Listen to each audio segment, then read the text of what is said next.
Hello everyone, I hope so you are good at home. उम्मीद है सभी स्वस्थ होंगे, मस्त होंगे, तंदुरुस्त होंगे।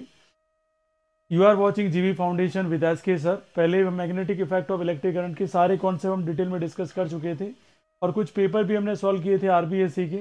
अब कुछ ही क्वेश्चन जो रह गए हैं सीबीएसई के भी और एज वेल एज आरबीएससी के आज हम डिस्कस करेंगे। ये हमारा फाइनल रिवीजन होगा इस magnetic effect of electric current से रिलेटेड जितने भी different kind of question previous year exam में आए हुए हैं।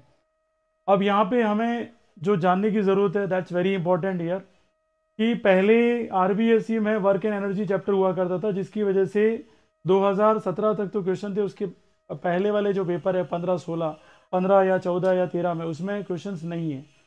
तो शॉर्ट में ही हम जो भी क्वेश्चन है लास्ट में आरबीएससी के ले लेंगे, पहले सीबीएसई के ले रहे हैं। सीबीएसई में भी अगर बात करें यहाँ पर सीबीक्यू टाइप में तो बहुत बड़े बड़े क्वेश्चन है, वो हम डिटेल में डिस्कस करेंगे फर्दर जब मैं शॉर्ट वीडियो लेकर आऊँगा। तो let's start without wasting a time. तो यहाँ स्टैटिक बात करेंगे, सभी रेडी रहना है ना। जो दिमाग में कॉन्सेप्ट है वो देना है with best kind of reason, not like हाँ ये आंसर है तो क्यों है, वो एक्सप्लेनेशन आपको आना चाहिए। ठीक है, शुरू करते हैं भाई। सबसे पहला क्वेश्चन है the frequency of AC in some countries is 60 hertz. तो पहले ही पता है कि कौन सी ऐसी कंट्री है जहाँ पे 60 हर्ट्ज है, अमेरिका। अरे यस और नो, या यूएसए की बात करें। और दूसरी बात करें यहाँ पर व्हाट डज दिस मीन, इसका मीनिंग क्या है। तो जिसको ये पता है कि एसी है क्या, अल्टरनेटिंग करंट है क्या, तो एज आई टोल्ड यू, मैंने बिल्कुल सिंपल तरीके से आपको बताया हुआ है अल्टरनेटिंग करंट का मतलब क्या है। यहाँ दो साइकिल्स होते हैं, एक ऑसिलेशन में कितने साइकिल होते हैं, 2 साइकिल। एक पॉजिटिव होता है डियर स्टूडेंट और एक क्या होता है, नेगेटिव। अच्छा कैसे सर, तो let's see all the student. अगर जैसे मैं बोलूँ सिंपल सा ये एग्जांपल ले लीजिए, और ये क्या है हमारा टाइम है, और ये किसको शो करता है, वोल्टेज, और ये किसको शो करता है, करंट को। यहाँ जो करंट आ रही है वो 2 साइकिल में आएगी, पॉजिटिव हाफ साइकिल में आएगी और एक किस में आएगी, नेगेटिव हाफ साइकिल में आएगी। In one oscillation, in one oscillation, ये बात दिमाग में सेट कर लें डियर स्टूडेंट। ठीक है, अब देखो यहाँ चीज़ें क्या इंपॉर्टेंट हो जाती है। हमारे पास 4 ऑप्शन है। पहला ऑप्शन क्या कह रहा है, the current changes direction 60 times in a second. 1 second में कितने time, 60 time. The current changes direction 120 times in a second, 120 बार बोल रहा है। The current changes the direction after every 60 second, या the current changes the direction after every 120 second. क्या answer होना चाहिए, 1 मिनट का टाइम है, सोच समझ के बताओ। यहाँ पर देखो, यहाँ जिसका भी आंसर आया है सेल्फ एनालिसिस खुद करें, दूसरों से डिस्कशन बहुत कम करें, तो बेटर है कि आप किस तरीके से क्वेश्चन को समझ पाते हैं, वो इंपॉर्टेंट है। ठीक है, so what is the important here, इधर when the class is on then must be focus here, see that what we are talking about here। यहाँ एक बात कर रहे हैं, अगर 1 हर्ट्ज फ्रीक्वेंसी की बात करें तो कितना हो जाएगा, 2 हो जाएंगे। यहाँ पर पोलरिटी कितनी आ जाएगी, पॉजिटिव और क्या हो जाएगा, नेगेटिव हाफ साइकिल। तो 2 साइकिल आ गए, और साइकिल्स की बात चल रही है इधर। अच्छा ये आफ्टर वाला तो कोई कॉन्सेप्ट ही नहीं समझा हमने कभी भी। अब देखो यहाँ कितनी है, 60 हर्ट्ज है। 50 हर्ट्ज में कितने होते थे, 100। अरे 50 में कितना हो जाएगा, 100, क्योंकि 1 is positive half cycle, another is negative half cycle. अच्छा कई बार ये स्टूडेंट को पता ही नहीं रहता है कि ये पॉजिटिव हाफ साइकिल क्या है, नेगेटिव हाफ साइकिल क्या है। मान लो करंट पहले कैसे फ्लो हो रहा था, पॉजिटिव से कहाँ जा रहा था, नेगेटिव। अरे पॉजिटिव से कहाँ जा रहा था, नेगेटिव। और मान लेता हूँ ये जो डायरेक्शन थी वो क्या थी, एंटी क्लॉकवाइज। कैसी थी, एंटी क्लॉकवाइज डायरेक्शन में अगर मान लो जा रहा है। ठीक है, तो अगर ये एंटी क्लॉकवाइज डायरेक्शन में जा रहा है, ये क्लॉकवाइज हो गया, एंटी क्लॉकवाइज की बात कर लेते हैं। तो नेक्स्ट क्या होगा, नेगेटिव की जगह क्या आ जाएगा, पॉजिटिव, और पॉजिटिव की जगह क्या आ जाएगा, नेगेटिव। और now the direction is what, opposite. Direction क्या हो जाएगी, अपोजिट हो जाएगी। और अब डायरेक्शन क्या हो जाएगी, क्लॉकवाइज। बात समझ में आ गई क्या। तो 2 साइकिल यहाँ पे होते हैं, इसी को 2 पार्ट में हम शो करते हैं। अगर ये क्या जा रहा है, एंटी क्लॉकवाइज, तो ये क्या जा रहा है, क्लॉकवाइज। इस तरीके की डायरेक्शन आपको समझाने के लिए कोशिश की जाती है। अगर ये क्लॉकवाइज है तो ये किस में चला जाएगा, एंटी क्लॉकवाइज में। तो यहाँ 2 और साइकिल्स हैं, पॉजिटिव हाफ साइकिल और नेगेटिव हाफ साइकिल, जिसकी वजह से 60 हर्ट्ज में कितनी बार करंट चेंज करेगा direction, 120 times. Are you getting my point. ये इसका बेसिक रीजन है जो आपके दिमाग में सेट हो जाना चाहिए। अगर एमसीक्यू बनता है तो किस टाइप्स की बनेगा, क्या इसका कंडीशंस होगा, वो आपको पता होना चाहिए। ठीक है, तो option number B is right answer. आगे देखते हैं नेक्स्ट क्वेश्चन किस टाइप का है। नेक्स्ट क्वेश्चन आपका क्या कह रहा है, पहले समझ लीजिएगा। What is the meaning of frequency of AC. सबसे पहले ये समझना होगा कि फ्रीक्वेंसी ऑफ एसी का मतलब क्या है। दूसरा है कि what it's value in the India. ठीक है, तो वैल्यू इन इंडिया तो सभी को पता होगी, उसमें तो मुझे नहीं लगता किसी को प्रॉब्लम होगा। ठीक है, तो वैल्यू इन इंडिया तो सभी को पता है कितना है, 50 हर्ट्ज, इसमें तो किसी को कोई इशू नहीं है। अच्छा बताओ क्या है यहाँ पर meaning of the frequency of AC.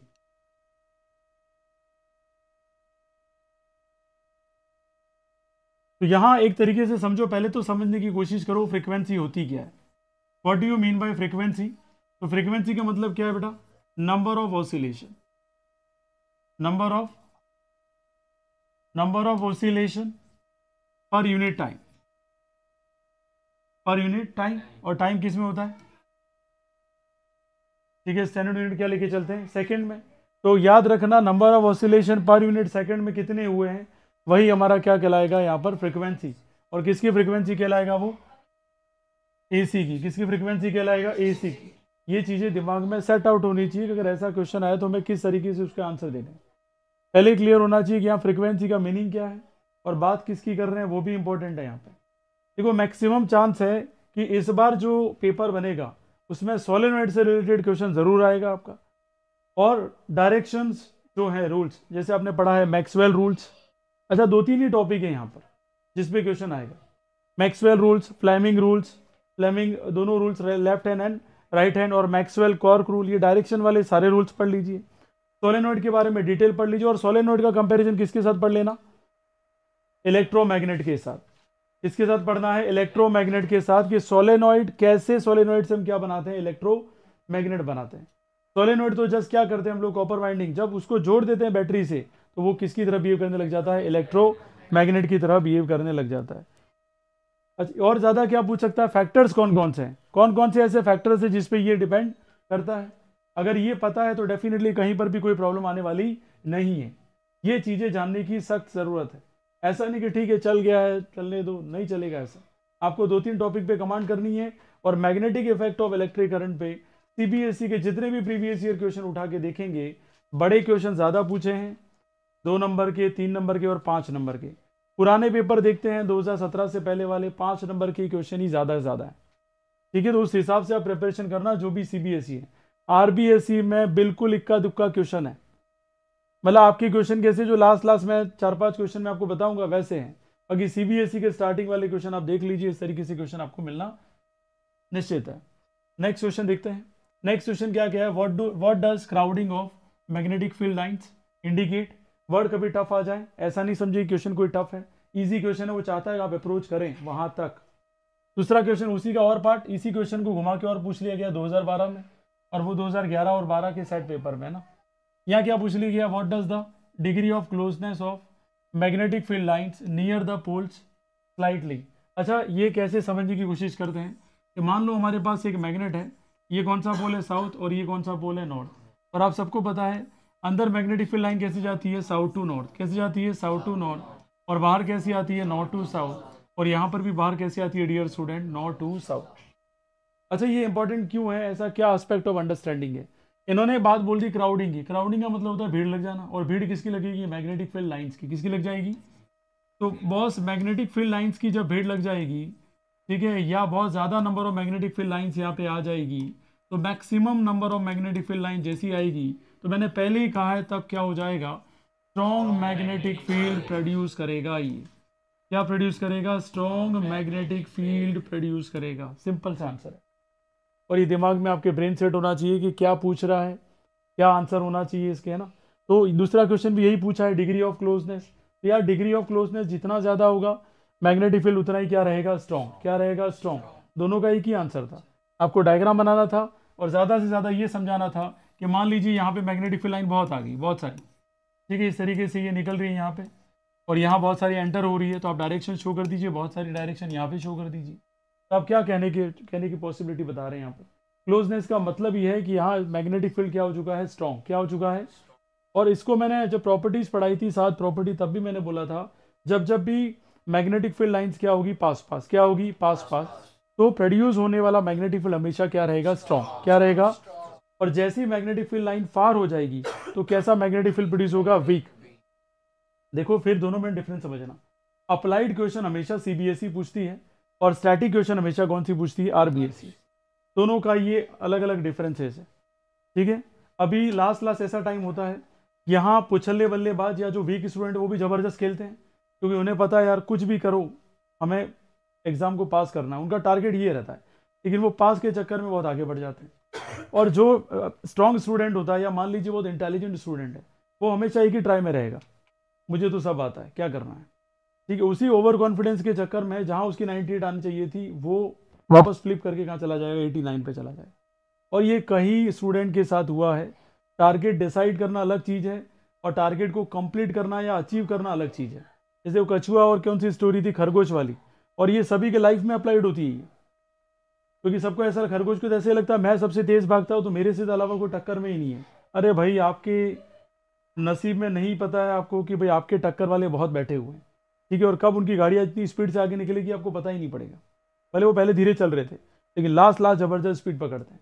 तो बेटर है कि उस हिसाब से तैयारी करें। ये बिल्कुल सही बात है ना। अभी जैसे पहले के प्राइम मिनिस्टर और अभी के प्राइम मिनिस्टर देख लो। हमारे अभी के प्राइम मिनिस्टर की इतनी पावर है। एक छोटा सा इशू बता रहा हूँ। छोटा सा इशू क्या हुआ कि इजराइल नाम की कंट्री सुना होगा आपने, अरे सुना है कि नहीं सुना है। और आपने अजहर मसूद का भी नाम सुना होगा, टेररिस्ट। तो उस भाई साहब जो हमारे टेररिस्ट थे, इनको टेररिस्ट डिक्लेयर करने के लिए इजराइल ने 15 साल लगा दिया अपने को। कितना साल लगा दिया? 15 साल। नो डाउट हमारा कंट्री है, वो फ्रेंड कंट्री है, या हम बहुत अच्छे से उनके साथ भी रिलेशन है। लेकिन यहाँ पर इजराइल मना कर रहा, भी मेरे को पता नहीं ये टेररिस्ट है या नहीं है। लेकिन जैसे ही गाजा पट्टी पे अटैक हुआ और जैसे ये उथल पुथल हो गया, फिर इजराइल ने हमसे पूछा कि अजहर मसूद टेररिस्ट है क्या? तो भाई आप जानते ही हो प्राइम मिनिस्टर मोदी से डिफरेंट काइंड ऑफ पर्सनालिटी। उन्हें याद था कि 15 साल हो गए हमें, और 15 साल से आप ये हामी नहीं भर रहे हैं कि ये टेररिस्ट है। पता नहीं, एक सिंपल मतलब आंसर देते हैं ना, जैसे नहीं हमें नहीं पता यार ये है कि नहीं। जब आपको कहा हमारे कश्मीर के मुद्दे पर, ठीक है, या मुंबई जो अटैक हुआ हमारा 26/11, तब तो आप कुछ नहीं बोल पाए। लेकिन जब हमारी बारी आई तो आप ये सोच रहे थे हम आपको बोलेंगे, कैसे बोल देंगे, ठीक है। 15 ईयर्स लग गया उनको, 15 साल तक अभी तक बोला नहीं था। हम भी 15 साल गिन लो, 10 ऐड कर लो तो पता चल जाएगा रियल में क्या है। ऐसे ऐसे बहुत सारे किस्से हैं जो उनसे रिलेटेड है। अभी बात मान लो 370 धारा की बात करें, कैसे हट जाती? नॉर्मल था क्या ये इशू? अच्छा, सुप्रीम कोर्ट में 6-6 महीना चल गया ये इशू। इतना आसान तो था नहीं ये इशू। और सुप्रीम कोर्ट के अंदर भी चला, वो भी बहुत मतलब इंटेलिजेंट वकील माने जाते हैं। कपिल सिब्बल केस लड़ रहे थे, कपिल सिब्बल जी भी केस हार गए, और आखिरकार में मानना पड़ा कि जो ये एक्शन लिया गया था 370 को रिमूव करने वाला, वो भी क्या था, सही था, ठीक है। तो यहाँ ऐसा नहीं है कि पीएम मोदी ने एक्शन ले लिया तो वहाँ फाइनल हो गया। सुप्रीम कोर्ट में भी रिव्यू के लिए जाता है। ऐसे तुम्हारे एक्शंस क्या हैं वो फाइनल गोल में डिसाइड होते हैं। अच्छा, पहले तो बहुत अच्छा खेल रहे थे, यूनिट टेस्ट में बहुत अच्छे नंबर है, फिर आपके मिड में भी ओके बहुत अच्छे नंबर आ गए, लेकिन फाइनल में हालत खराब है। लेकिन किसी के हाफ ईयरली में अच्छे नंबर नहीं है, लेकिन फाइनल में फोड़ के आ रहा है बाहर। तब एहसास होगा यार कि मेरे से तो 10 आगे निकल गए, मैं तो सोच रहा था 2-3 ही है ये, और 10-10 12 बार आगे निकल गए। तो उसको सोच के पढ़ना जब भी पढ़ो तो, ठीक है। तो अलग अलग सबके फील्ड है, और वो अगर डिसाइड करना है तो अभी से डिसाइड करना पड़ेगा। और मैं ये नहीं कह रहा हूँ किसी से आप जेलस रखो, बस सीखो ज़रूर यार, वो इतना इंटेलिजेंट है, वो इतना डिटरमाइंड है, मैं क्यों नहीं हूँ, मेरे में कहाँ गई वो इंटेलिजेंसी, ठीक है। नेक्स्ट क्वेश्चन देखेंगे क्या कह रहा है यहाँ पर।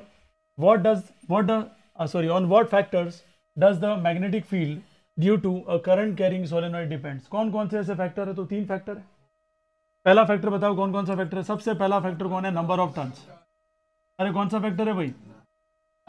नंबर ऑफ टर्न्स पहला फैक्टर, या यूं बोल सकते हैं एन। अरे कैपिटल एन ले लो, ये तो फिर क्या हो जाएगा, number of turns per unit length हो जाएगा। सेकंड फैक्टर कौन सा भाई? ओवरलैपिंग छोड़िए, ओवरलैपिंग तो पूछा जा सकता है कंडीशंस में। सेकंड फैक्टर बताइए। Current, very good. और यहां क्या लिखेंगे? आई। थर्ड फैक्टर कौन सा है? Nature of material. अब यहां ये तीनों फैक्टर इंपॉर्टेंट हो जाते हैं, पहला फैक्टर, दूसरा फैक्टर और तीसरा फैक्टर। फर्स्ट फैक्टर की अगर हम बात करें यहाँ पर, तो पहला फैक्टर क्या कह रहा है? नंबर ऑफ टर्न्स की बात कर रहा है। अगर आपके नंबर ऑफ टर्न्स ज्यादा होंगे तो डेफिनेटली जो मैग्नेटिक फील्ड है वो भी क्या होगा? ज्यादा। और मैंने पहले कहा बी को हम क्या बोलते हैं यहाँ पर? Magnetic field. ठीक है, आप जैसे ही जाएंगे बड़ी क्लासेस में वहां पर भी बी ही मिलेगा आपको, और आई अगर ज्यादा होगा तो मैग्नेटिक फील्ड अगेन क्या होगा, ज्यादा होगा। और नेचर ऑफ मटेरियल का मतलब जितना मटेरियल ज्यादा अच्छा होगा, जैसे कौन सा एग्जांपल लेते हैं हम, सॉफ्ट आयरन को, अरे कौन सा लेते हैं, सॉफ्ट आयरन को। तो आपको पता होना चाहिए कि सॉफ्ट आयरन कोर सबसे ज्यादा बेस्ट क्वालिटी का माना जाता है किसके लिए, सोलेनॉइड के लिए। और अगर ये होगा तो बेस्ट मैग्नेटिक फील्ड प्रोड्यूस होगा, by means maximum magnetic field आपको मिलेगा। अरे आ गया समझ में, ये इसमें कोई डाउट है किसी को, ये चीजें बहुत अच्छे से समझ लीजिए। ठीक है, कंटिन्यूसली मेहनत करिए, वो क्या सोच रहा है, ये क्या कह रहा है, ठीक है, उसे भूल जाइए आप, है ना। 1000 लोग मेरे बारे में 10 बातें करते हैं, चौंचले हैं, यूट्यूब चला देते हैं, ये चला देते हैं, ठीक है, उससे हमें कोई फर्क पड़ता नहीं है भाई। हम जो भी हैं, हम अपने ऊपर बिलीव करते हैं और ऊपर वाला हम पे ब्लेसिंग रखता है और बहुत आगे हम जाएंगे, ये हमें पूरा कॉन्फिडेंस है। चाहे कोई हमें चोचले कहे, चाहे हमें कोई भोसले कहे, हमें कोई फर्क पड़ता नहीं है। चलिए आगे बढ़ते हैं। व्हाट इज एन इलेक्ट्रोमैग्नेट, यहाँ क्वेश्चन क्या पूछ रहा है, what is an electromagnet and what decide it's polarity and how it differ from a permanent magnet, and list the 3 factors and explain how the strength of electromagnet depend on this। तो अभी अभी फिलहाल तो एक question तो हम already cover कर चुके हैं इसमें जो दिया हुआ है। पहला है इलेक्ट्रोमैग्नेट क्या है, बताओ व्हाट इज इलेक्ट्रोमैग्नेट। मैग्नेट नहीं बोलेंगे, क्या बोलेंगे बोलो बेटा, अ टाइप ऑफ मैग्नेट बोल दीजिए इसको, क्या बोलेंगे, अ टाइप ऑफ मैग्नेट, बहुत बढ़िया, a type of magnet that gives, या क्या बोल सकते हैं, प्रोड्यूस, या क्या बोल सकते हैं, बिहेव। ये तीनों डेफिनेशन अलग अलग बुक में दी हुई है। एज अ मैग्नेट, या क्या प्रोड्यूस करता है ये, मैग्नेटिक फील्ड। अरे क्या प्रोड्यूस करता है, मैग्नेटिक फील्ड। कब कब मैग्नेटिक फील्ड प्रोड्यूस करेगा, जल्दी बताइए फटाफट। In the presence of electric current. अरे यस और नो, जब तक इलेक्ट्रिक करंट है तब तक तो भाई साहब क्या हो रहा है, यहाँ पर मैग्नेट की तरह बिहेव कर रहा है ये। ठीक है, टाइप ऑफ मैग्नेट क्यों बोला, 2 टाइप के मैग्नेट है, परमानेंट और टेम्पररी। तो इसे कौन सा मैग्नेट बोला जाएगा, टेम्पररी मैग्नेट बोला जाएगा। क्या यहाँ तक समझ में आ गया, इसमें कोई डाउट है किसी को, दैट्स वेरी सिंपल, कहीं ऐसा कोई डिफिकल्ट कंडीशन नहीं दिमाग में सेट करना, ईजी है, आराम से समझ में आएगा। जितना हो सके आप बेस्ट क्वालिटी अपने आप में दें, एस चांद को कंप्लीट करें। मैं बार बार कह रहा हूँ, कुछ स्टूडेंट को तो ऐसा लग रहा है सर क्या है, जिस दिन पेपर में बैठोगे ना एहसास हो जाएगा तो उसने कहा था वही आया, सीधी बात है, बराबर। एक्सपीरियंस से सब पता पड़ता है कि क्या है, किस टाइप के क्वेश्चंस आते हैं। आगे देखिए क्या बोल रहा है, व्हाट डिसाइड इट्स पोलैरिटी। अच्छा, पोलैरिटी क्या डिसाइड करती है, डायरेक्शन ऑफ मैग्नेटिक फील्ड। अरे क्या डिसाइड करती है, डायरेक्शन ऑफ मैग्नेटिक फील्ड। यहाँ क्या फ्लो ऑफ करंट कर रहे हो भाई, साउथ और नॉर्थ पोल होते हैं इधर, ठीक है। डायरेक्शन ऑफ करंट तो वो तो जो वाइंडिंग होगी तब की बात है, यहाँ बात सीधी सिंपल सी बात डिसाइड क्या करती है, पोलैरिटी कौन कौन से टाइप की होती है, साउथ पोल और नॉर्थ पोल, साउथ पोल और नॉर्थ पोल। अंदर बोले तो कहाँ जाएगा, S2N, और बाहर बोले तो कहाँ जाएगा, N2S। प्रोड्यूस क्या कर रहा है, मैग्नेटिक फील्ड, तो डायरेक्शन भी किसकी, मैग्नेटिक फील्ड। अरे समझ में आया कि नहीं आया, हो सकता है आपको किसी और बुक में ऐसा भी लिखा हुआ आ जाए, ऐसा ही मत समझना सर ये गलत है, ये भी लिखा हुआ मिल सकता है, मैग्नेटिक फोर्स है तो भाई। अरे फील्ड किसकी वजह से आया, इसी की वजह से आया वो। नेक्स्ट क्वेश्चन क्या कह रहा हमारा, अच्छा डिफरेंट कैसे है ये, परमानेंट मैग्नेट से डिफरेंट कैसे, बताइए। नहीं, और क्या डिफरेंस हो सकते हैं, इलेक्ट्रिक करंट जब तक है तब तक ये बिहेव कर रहा है as a magnet, electric current हटा देने के बाद ये किसकी तरह बिहेव करेगा, सब्सटेंस। ये मैग्नेट की तरह बिहेव करता नहीं है, वहां इलेक्ट्रिसिटी हो या नहीं हो कोई फर्क पड़ता नहीं है, दोनों ही केस में वो किसकी तरह बिहेव करता है, magnet. Are you getting my point. और मैग्नेटिक प्रॉपर्टी किसकी परमानेंट होती है, अट्रैक्टिव और रिपल्सिव वाली, परमानेंट की, और किसकी नॉन परमानेंट है, मतलब होती ही नहीं है लास्ट में, इलेक्ट्रोमैग्नेट की। आपको 3-4 डिफरेंस तो एटलीस्ट लिखने ही लिखने हैं, ऐसा नहीं बस हवा में बातें करके छोड़ दिया आपने।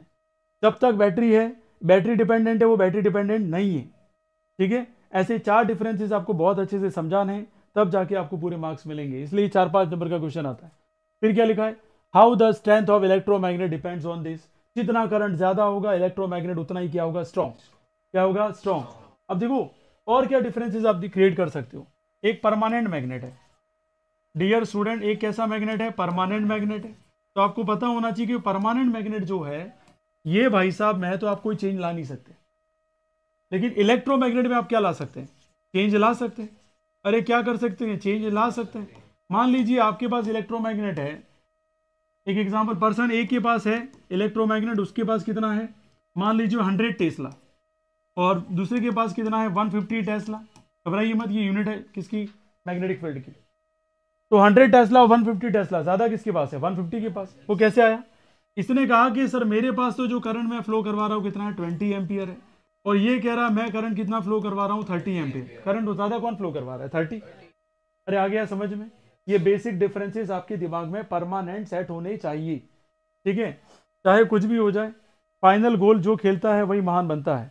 Are you getting my point. अच्छा, रोहित शर्मा साहब बहुत अच्छे से खेल रहे थे, और मैं कहता हूँ कि भाई सैल्यूट है, उन्होंने लास्ट 10 मैच जिता दिए, उतना तो उन्होंने भी नहीं जितवा पाए थे, लेकिन फाइनली वर्ल्ड कप कौन जितवा पाए, MS धोनी साहब।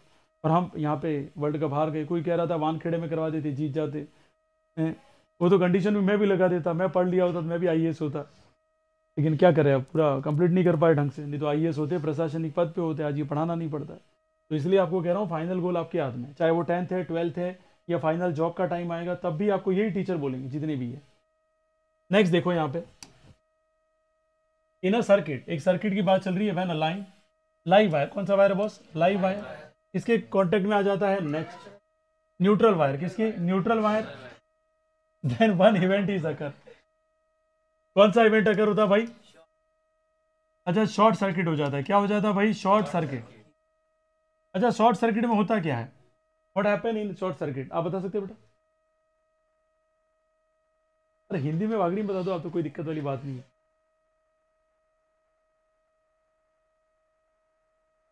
शॉर्ट सर्किट मतलब वायर वगैरह जो भी होते हैं खत्म हो जाते हैं, जल जाते हैं ऐसे वायर भरी जी पाए आप तब ये शॉर्ट सर्किट। अरे साइंस की लैंग्वेज में बोलो भाई, शॉर्ट सर्किट में क्या होता है भाई, यस जूल्स, कुछ भी मतलब जूल सेटिंग इफेक्ट लगेगा भाई यहाँ पर। और अच्छा जूल सेटिंग इफेक्ट में भी क्या होगा, हीट प्रोड्यूस होगी। अरे क्या प्रोड्यूस होगी, हीट। अच्छा हीट प्रोड्यूस होगी तो क्या होगा, अरे भाई रेजिस्टेंस बहुत हाई होगा तभी होगा ये सब। अरे रेजिस्टेंस क्या होगा, हाई, और रेजिस्टेंस हाई होगा तो क्या करेगा, हमारा जो फ्यूज का वायर है वो क्या हो जाएगा, ब्रेक। अरे क्या हो जाएगा, ब्रेक, और किसकी तरह बिहेव कर देगा, यही आंसर है, the device working as a safeguarding, तो वो कौन है, फ्यूज। तो डिवाइस का नाम क्या है जो सेफ गार्डिंग की तरह काम करता है, तो फ्यूज है, और डिफ्यूज हो गया तो जिंदगी झंड हो जाएगी। और फ्यूज अपना क्या करेगा, उस वायर को तोड़ करके आगे जो जाना चाहिए था हाई अमाउंट ऑफ करंट उसको रोक लेगा, और इसीलिए इसका नाम क्या बोला जाता है, device is working as a safeguarding, तो वो कौन है, फ्यूज है। अरे बात समझ में आगे गुड़ गई है, तो वेरी सिंपल, ठीक है। अब उसमें भी तुम दिमाग लगा रहे हो अलग अलग, अब मैं कुछ भी कह दूं तो बुरा लग जाएगा बेटा, इसलिए पावरफुल कॉन्फिडेंस के साथ पढ़िए, लिख के पढ़िए, है ना, ठीक है। वैसे मैं भी समझा दूं कि किसी ने कहा शॉर्ट सर्किट क्या है, जब स्टूडेंट को हम क्वेश्चन पूछे और आंसर बिल्कुल नहीं आए तो वो क्या है, शॉर्ट सर्किट, या माइंड सर्किट भी बोल सकते हैं, ठीक है। कभी कभी यहाँ पे रानी आती है तो मैं उसको बोलता हूँ कभी कभी, मैंने कहा कि भाई रानी क्या है तेरे, हाँ बेटा ओके।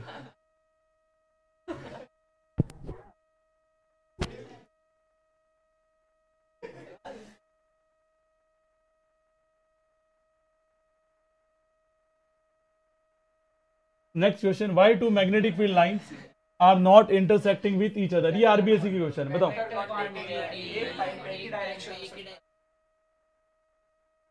अगर दो मैग्नेटिक फील्ड लाइन आ रही है, एक पॉइंट पे इंटरसेक्ट करती है, कितनी डायरेक्शन हो जाएगी, 2। अरे कितनी हो जाएगी, आया समझ में ये। अच्छा 2 डायरेक्शन हो जाएगी, उससे क्या फर्क पड़ जाएगा,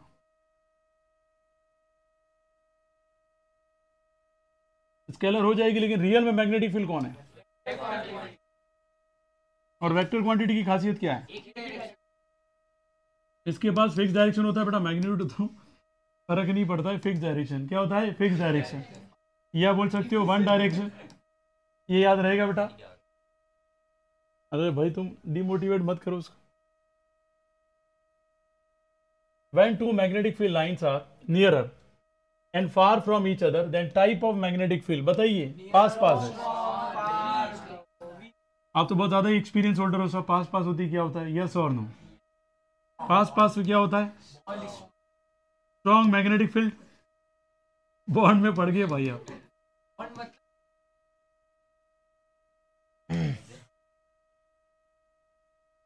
स्ट्रॉन्ग मैग्नेटिक फील्ड प्रोड्यूस होगा, क्या प्रोड्यूस होगा भाई? स्ट्रॉन्ग मैग्नेटिक फील्ड प्रोड्यूस होगा। अच्छा, दूर दूर होगा तो क्या होगा?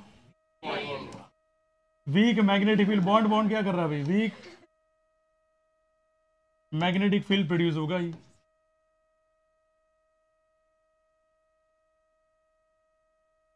नेक्स्ट बात करें यहाँ पे, state the rules that determine the direction of magnetic field when the current flows in a state conductor.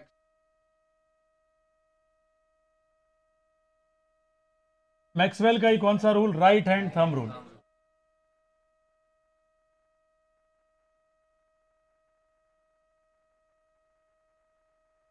देखो यहाँ पे क्या लिखा है, Maxwell right hand thumb rule. अच्छा, राइट हैंड थंब रूल ही क्यों करता है तो आपको पता है? अगर मान लीजिए यहाँ कोई वायर, ये स्ट्रेट है, करंट आई, यस और नो? तो आप राइट हैंड थंब रूल लगाइए और देखिए यहाँ पे डायरेक्शन ऑफ करंट क्या होगा, क्लॉकवाइज या एंटी क्लॉकवाइज? तो ये आपकी डायरेक्शन हो गई क्या? Anti clockwise. किसकी हो गई? मैग्नेटिक फील्ड की। Are you getting my point? तो अगर स्ट्रेट की बात करें, तो अगर गलती से इसने क्लॉक लिख दिया इधर, मान लीजिए कि करंट कहाँ फ्लो हो रहा है? क्लॉकवाइज, तो कौन सा रूल लगेगा? Maxwell cork rule. अरे कौन सा लग जाएगा? Maxwell cork rule. अच्छा, मैक्सवेल कॉर्क रूल ऑप्शन में ही नहीं है, फिर पाम रूल। कौन सा लग जाएगा? Palm rule. ये थोड़ा सा ध्यान रखना, ऐसा नहीं कि भाई जो लिखवा है वही में पड़ गया। नहीं, यहाँ पे नहीं बेटा, यहाँ राइट हैंड थंब रूल की बात चलेगी। वो कब लगता है? देखो, अगर मान लीजिए आपने मुझे कहा कि सर ये जो करंट है वो एंटी क्लॉकवाइज है। कैसे है? Anti clockwise. अब ये करंट है और यहाँ कौन था? वो मैग्नेटिक फील्ड था। यहाँ पे भी ये क्या आ गया? करंट आ गया। अब आपको बोला जाए कि यहाँ पर मुझे बताओ कि डायरेक्शन ऑफ मैग्नेटिक फील्ड क्या होगा, इनवर्ड होगा या आउटवर्ड होगा? तो आपको पता है, इस तरीके से टाइट करें या इस तरीके से करें, तो ये क्या होगा? ओपन। अरे ओपन होगा कि नहीं होगा? तो आपका बोल्ट ओपन करते करते कहाँ आ रहा है? बाहर की तरफ आ रहा है। और बाहर की तरफ आएगा तो क्या होगा? डॉट रहेगा। और डॉट रहेगा तो क्या कहलाएगा? Outward magnetic field. अरे यस और नो? आउटवर्ड। Very simple. अच्छा, मान लीजिए इसका अपोजिट कर दो, क्लॉकवाइज कर दो, करंट क्या कर दो? क्लॉकवाइज, तो क्या होगा? क्या हो जाएगा? इनवर्ड। इनवर्ड का मतलब क्या डायरेक्शन रहेगी? क्रॉस। तो जहां पर भी डॉट देखेंगे तो क्या बोलेंगे? आउटवर्ड। और जहां पर भी क्रॉस देखेंगे क्या बोलेंगे? इनवर्ड। बात समझ में आ गई? इसमें कोई डाउट है किसी को? वेरी सिंपल है ना, टू द पॉइंट बात कर रहे हैं हम लोग। सेकंड लास्ट क्वेश्चन आज की क्लास का, how there is a difference in the current flowing in domestic circuit and clock. अब सीधा सीधा ये क्वेश्चन पूछना चाहता है आपसे कि अगर आपने डोमेस्टिक सर्किट पढ़ा है जो अपने सिलेबस में है ऑलरेडी, तो बताओ उसमें कौन से टाइप का करंट होगा, और एक क्लॉक होती है उसमें जो हमारे घड़ी के जो भी आंकड़े होते हैं ना, निडल्स, तो वो जो मूव करती है उसमें कौन सा करंट की वजह से वो मूव करती है। दोनों में आपको डिफरेंशिएट पूछा है। अच्छा, हम जब भी बात करते हैं डोमेस्टिक सर्किट, किसकी बात करते हैं? Domestic circuit. तो आपने देखा होगा वहां कौन सा वायर होता है? Live wire. और एक कौन सा वायर होता है? Neutral wire. और एक वायर कौन सा होता है? Green wire. इसके मीनिंग भी पता होगा। ये कौन सा लाइव वायर का मतलब क्या है? यहाँ पर आई प्रेजेंट है, या करंट यहाँ पे फ्लो हो रही है। और न्यूट्रल का वायर यहाँ पे आई है क्या? अरे हाँ या ना तो बोलो। और अगर यहाँ पे ग्रीन वायर की बात करें तो किसके लिए? ये अर्थिंग के लिए। अच्छा, कौन सा कलर है ये? रेड। ये कौन सा है? ब्लैक। और ये कौन सा है यहाँ पर? ग्रीन। ये भी क्लियर हो गया आपको? अब दिमाग में होना चाहिए कौन सा करंट है सर, तो यहाँ कौन हो जाएगा? Alternating current. कौन सा करंट आता है? Alternating current. थोड़ा सा दिमाग में या माइंड सेट प्लीज फिक्स रखें, डोमेस्टिक सर्किट में एसी आएगा। कौन सा आएगा बेटा? एसी आएगा। अब यहाँ बात कर लेते हैं कि क्लॉक में कौन सा रहेगा। तो रियली बात करें तो आपने केमिकल सेल दे रखा होगा इस तरीके से, इस तरीके से इसका डायरेक्शन होता है। और यहाँ पे आपने देखा होगा ये इसका कॉर्क हो गया, और ये black black black black cell होगा जो कैथोड एनोड को लेकर चलेगा। ठीक है। अच्छा, इसको यूज करने के बाद पहले तो ये क्या होता है? रेडिश होता है। ठीक है। उसके बाद ये क्या हो जाता है? पूरा ब्लैक आफ्टर द यूज। अच्छा, ये क्या हो रहा है यहाँ पर? आपको पता है कि केमिकल एनर्जी किस में कन्वर्ट हो रही है? यहाँ पर इलेक्ट्रिकल एनर्जी में। और कौन सा करंट लेकर आता है? ये डीसी लेकर आता है। क्या लेकर आता है? डीसी। और डीसी का मतलब कौन सा करंट लेकर आ गया? डायरेक्ट करंट लेकर आ गया डियर स्टूडेंट। कौन सा करंट लेकर आ गया? Direct current. तो ये सिंपल सिंपल से कॉन्सेप्ट है जो आपके दिमाग में वेल सेट होनी चाहिए। ठीक है। यहां तक कोई डाउट है किसी को? चलो आगे बढ़ते हैं। Next last question, what is the solenoid and what is the magnetic field outside of it and what are the factors on which it depends. तो what are the factor on which depend, ये तो मैं करवा चुका हूँ already, बार बार ये question आ रहा है। ऊपर वाला देखो, व्हाट इज सोलेनॉइड, तो सोलेनॉइड क्या होता है, अब क्या लिखेंगे, सबसे पहले क्या लिखेंगे, अ सॉफ्ट आयरन को, ये बिल्कुल सही है क्योंकि इसे टेम्परेरी मैग्नेट बोलते हैं हम लोग, हम बोल सकते हैं it is a temporary magnet.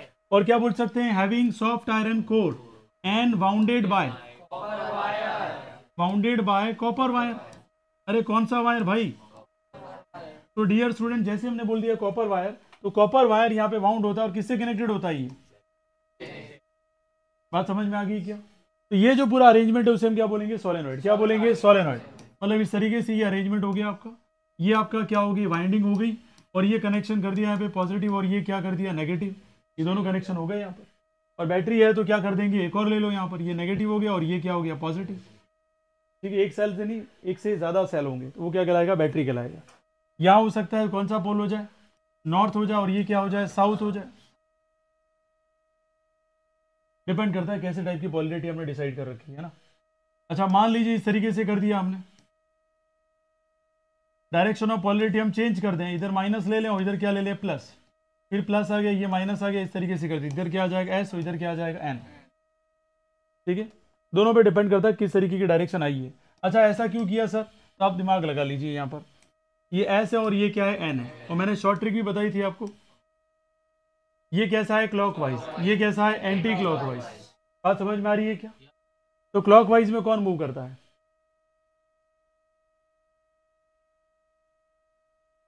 जैसे यहां आओगे आप, तो ये कैसे चल रहा हो बताओ पहले तो, अरे ये कैसे चल रहा है, क्लॉकवाइज।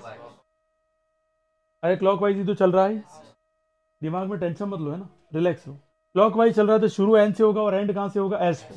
और एंटी क्लॉकवाइज चल रहा है तो शुरू कहां से होगा बताओ, एन से जहां पॉजिटिव है, और एंड कहां पे होगा, एस पे होगा ये।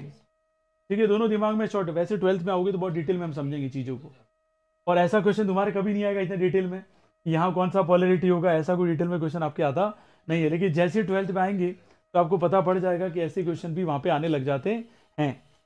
ठीक है, उम्मीद है आज की क्लास में जो आपको पढ़ाया वो समझ में आया होगा। अच्छा ये क्वेश्चन रह गया, what is the magnetic field outside of it, तो आउटसाइड क्या रहेगा, नेग्लिजिबल।